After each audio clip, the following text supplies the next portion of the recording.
Sonikara.com, micro-trottoir sur les jeunes issus de l'immigration subsaharienne face à l'accueil des castes, à l'accueil des hiérarchies sociales. Nous sommes avec Diba Diallo. Diba, quand on vous parle de caste, ça vous dit quoi en gros, vous, en tant que jeune issu de l'immigration? Donc moi, quand on parle de caste, ça me dit beaucoup de choses. Parce que grâce à l'éducation que mes parents m'ont fournie, étant d'origine haïtienne et malienne, donc Diallo Peul, mais chez nous on parle Rassunké. Donc dès qu'on dit mon nom de famille Diallo, on sait qu'on est Peul et Horo. Donc c'est important de savoir son histoire et de connaître sa culture, d'où l'on vient. Ça c'est vraiment enrichissant pour nous. Mais le problème de caste, aujourd'hui, c'est vraiment un problème complexe. Quand on dit que c'est complexe, c'est compliqué pour les jeunes de comprendre et pour nos parents. Parce que nos parents, ils souhaitent nous imposer, par exemple, qu'on se marie avec des personnes qui sont du même caste que nous. C'est vraiment pour essayer de garder toute la culture et préserver toutes les traditions de notre pays. Là, tu m'as dit, ça m'intéresse beaucoup, tu me dis tradition. Chez nous, la tradition est que quand il y a un mariage ou quand il y a même un deuil, les gens s'organisent d'une façon, en fait c'est la transposition de l'organisation sociale au bled qu'on transpose ici en France. Tout à fait. Qu'est-ce que tu penses de cette organisation sociale même en France?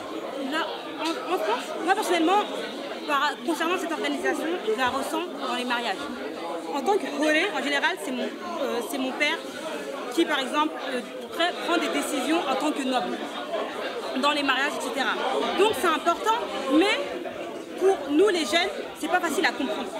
Parce que nos parents sont venus avec une culture dont on est fiers aujourd'hui, mais que nous les jeunes d'aujourd'hui comprenons la culture. Donc, tu me disais quoi déjà? Les traditions, en fait, les traditions, la transposition ici de l'organisation sociale là-bas, comme quand il y a des mariages, chacun connaît son rôle. Voilà, donc concernant la transposition de l'organisation des mariages ici, on peut la ressentir ici en France, parce que nos parents, par rapport à leur caste, ils ont chacune, femme, homme, des fonctions par rapport à leur caste. En tant que Hore, Garanke, Kome, etc., etc., etc. Par exemple, les Hore, en général, dans les mariages, ils ne vont pas danser. Donc par exemple, si on ne sait pas d'où l'on vient, si on ne connaît pas notre culture, si par exemple moi, en tant que Diba Diallo, je vais dans un mariage familial et que je commence à danser, les gens ne vont pas comprendre. Ils vont dire non, non, non, assis-toi, t'es une Hore, tu ne danses pas. Donc par rapport à ça, pour nous, la jeunesse aujourd'hui... Mais quand tu me dis Hore, moi, je me dis peut-être que Diba pense être supérieur aux autres personnes qui sont d'autres castes. Moi, c'est comme ça que je me ressens quand tu me dis Hore. Non, c'est pas une supériorité. C'est qu'on a grandi, nos parents nous ont grandi en nous expliquant comment fonctionnaient les castes. Voilà. Donc, chaque caste a un but. Voilà. Par exemple, les Komologués, ils doivent servir les Hore. Donc, au bled, dans les villages, ça, on reconnaît, c'est toujours présent. Qu'on va dans les mariages au village, au Mali, au Sénégal, au Mauritanie, etc., on peut voir l'organisation. Mais ici, cette organisation, elle n'est pas bonne. Parce que nous, en tant que jeunes franco-maliens, ce que nous, on souhaite, c'est vraiment organiser nos mariages, etc. Et organiser, par exemple, faire appel à une entreprise, à un traiteur, etc. Et les parents ne comprennent pas. Donc c'est là où vraiment la question, elle devient complexe. Parce que chacun veut garder son objectif en tête. Voilà. Mais comment est-ce que tes copines, avec tes copines ou même des copains même, est-ce que quand tu défends cette position comme quoi que nous venons de quelque part, chacun a une identité, il faut essayer de préserver cette identité. Est-ce que les jeunes là, ils ne te regardent pas de mauvais œil ou est-ce qu'ils ne te taxent pas de... Non, comme je vous ai dit, c'est très important de savoir d'où l'on vient.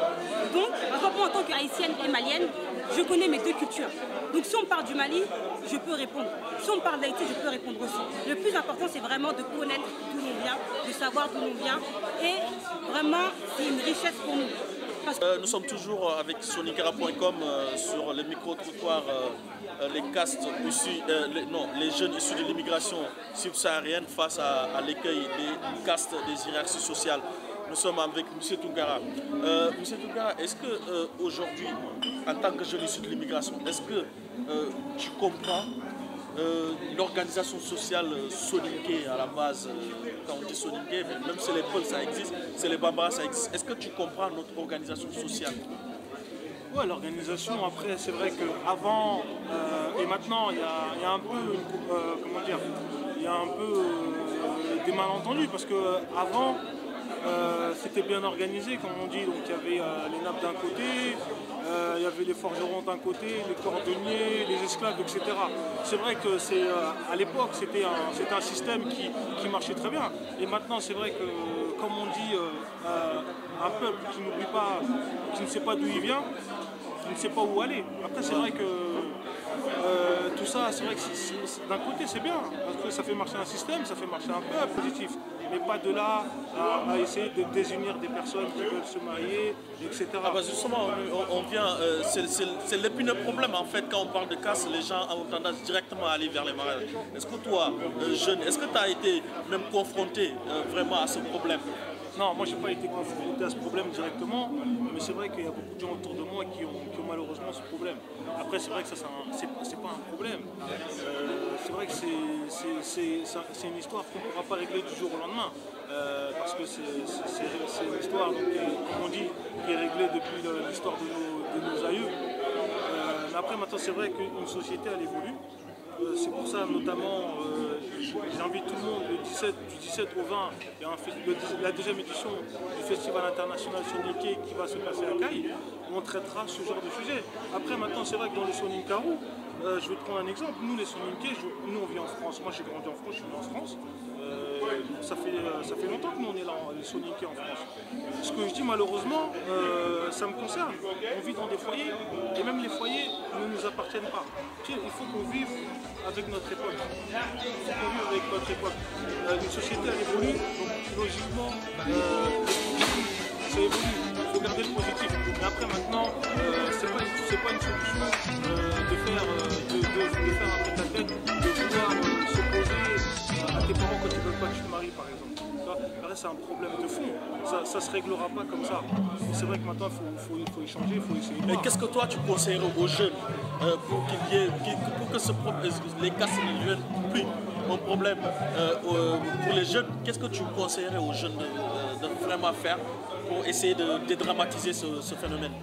Déjà, c'est ne pas foncer dans une relation où au final, on sait que c'est perdu d'avance.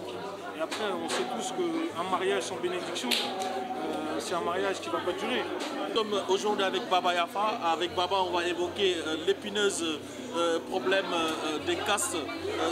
Exactement, les jeunes issus de l'immigration subsaharienne, Mali, Mauritanie, Sénégal, Gambie, face au problème de caste dans l'immigration.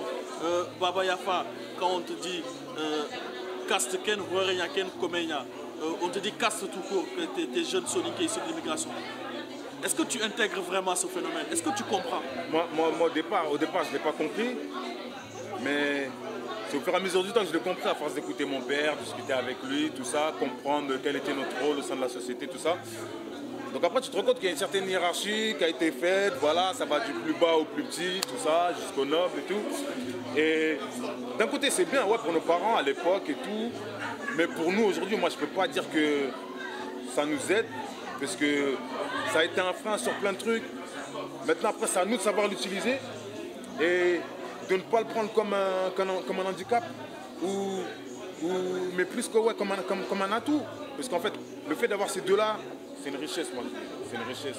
Moi, aujourd'hui, je suis fier. Franchement, je suis fier. Je le dis, je suis fier. Je suis un Garanké. Il y en a plein, ils le savent. Même sur Facebook, mon nom, Garanké, le tanneur, tout le monde le sait. Voilà.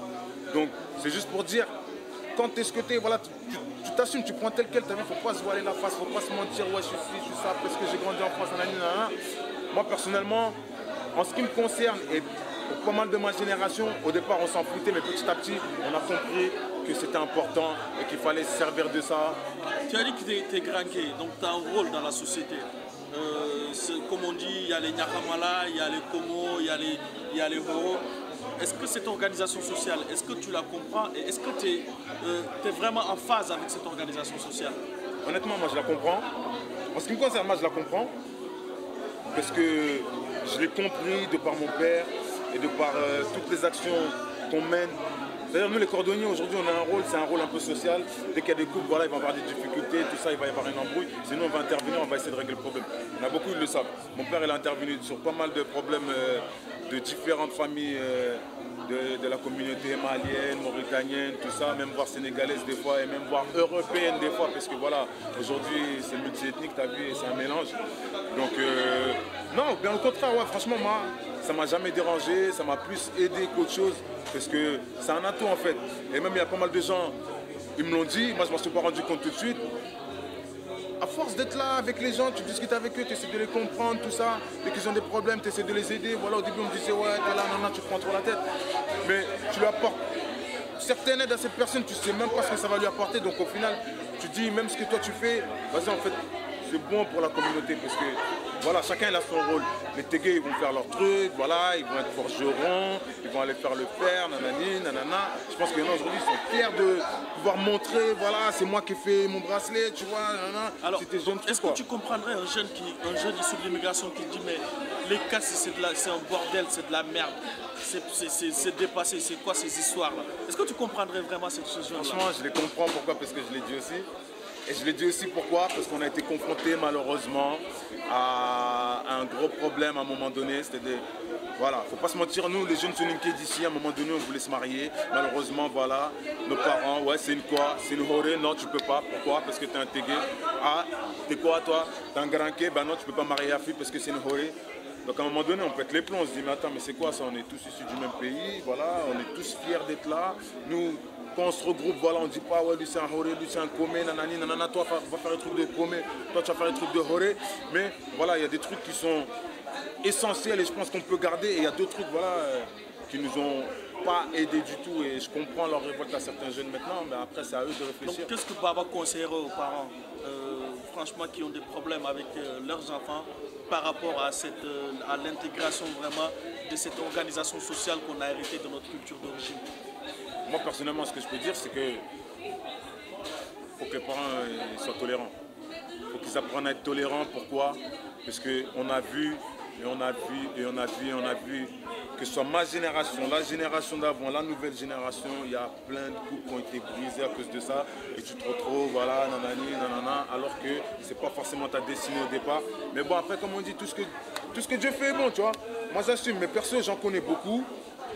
Comme moi dans ma situation, je le dis, voilà, à un moment donné, j'étais confronté, je voulais me marier avec une fille, voilà, c'était une horée. On m'a dit non, tu ne peux pas la marier parce que c'est une horée. Donc, franchement, ouais, c'est. Je sais pas, c'est blessant, ça fait mal, tu vois, ça. Je sais même pas comment te l'expliquer parce que c'est un truc, c'est énorme au fait et tellement ça touche toute la société, ça va jusqu'aux parents. Comme on dit, ce qui ne te tue pas te rend fort. Est-ce qu'aujourd'hui, par rapport à ce problème que tu as rencontré, est-ce qu'aujourd'hui, tu n'intègres pas mieux ce problème? Est-ce que c'est pas... On dirait qu'aujourd'hui, la façon dont tu parles, tu as démystifié vraiment ce problème de casque. Est-ce que ça, cette histoire peut-être douloureuse ne t'a pas aidé à surmonter vraiment ce problème, de l'avoir maintenant comme une force que d'une faiblesse? Ça m'a aidé d'une certaine manière parce que grâce à ça, j'ai appris.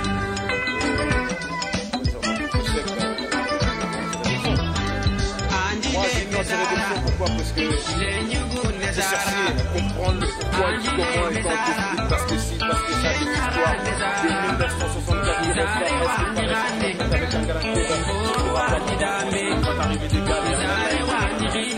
C'est de la foutaise tout ça, ça peut arriver à chacun d'entre nous. Donc, on revient à ce que je disais tout à l'heure, franchement. Moi j'en ai tiré de son, maintenant j'espère que ça va être bénéfique pour certains, mais j'espère surtout que les parents ils vont aider les jeunes, parce que franchement aujourd'hui il faut plus discuter. Voilà, toujours sonigra.com, c'est le micro-trottoir sur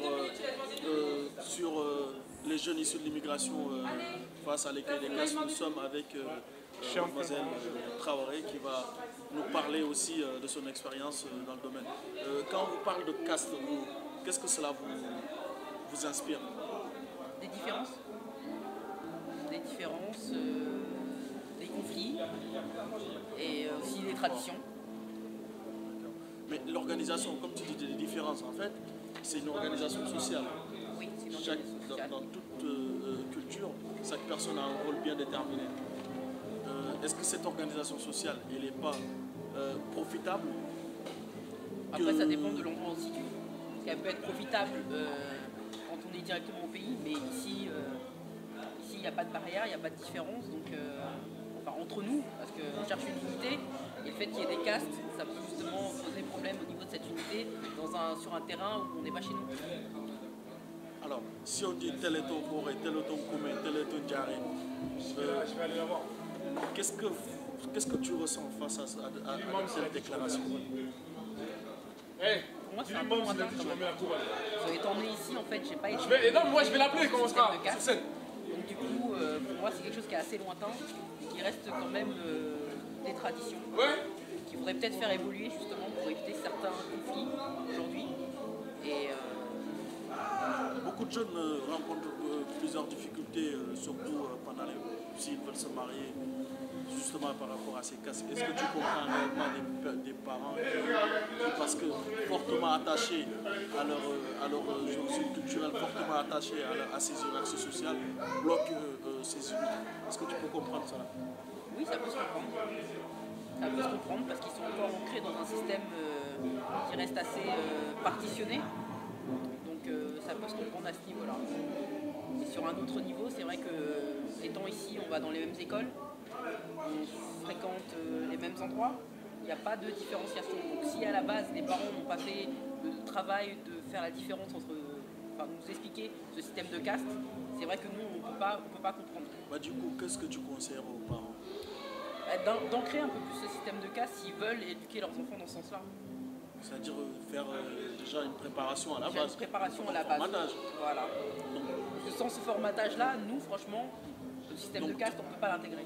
Donc, on peut dire que aujourd'hui, tu ne l'intègres pas.